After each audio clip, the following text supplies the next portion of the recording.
Per salvare queste due banche ci vuole 1 miliardo di euro. Mi sembra logico che buon senso e buon gusto ci porti a definire che conviene investire questo 1 miliardo di euro, magari strafregandocene dell'Europa, ma salvando i risparmi e soprattutto non sprecando 10 miliardi di euro per una liquidazione. Non ha dubbi il presidente del Veneto Luca Zaia, quel 1.200.000.000 che Unicredit e Intesa San Paolo sono invitati caldamente a mettere per salvare le popolari sono come l'ossigeno per un moribondo. Sospiro di sollievo per lo scampato pericolo bail-in, ma quale pericolo dicono le associazioni?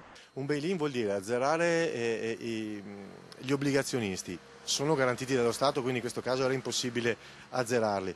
Azzerare i conti correnti sopra i 100.000 euro. Questa banca non ha più conti correnti, non ne ha di nuovi, stanno scappando i vecchi, figurarsi. E azzerare gli azionisti. Siamo già azzerati. Quindi questo bail-in che Padova ha scongiurato in realtà nella sostanza non esiste. Tra rabbia e rassegnazione le associazioni puntano il dito anche contro il mondo politico. La politica doveva muoversi prima, non ha capito l'entità diciamo, del dramma, speriamo non sia troppo tardi. Noi come risparmiatori quello che dovevamo dare l'abbiamo già dato. Lo stato d'animo è ancora quello di coloro che sono sospesi tra la speranza salvezza e la sua inutilità. Arriva il miliardo, dobbiamo vedere le condizioni di chi mette questo miliardo. Sicuramente è uno scenario positivo che noi ci auguriamo si avveri. Questi soldi arriveranno.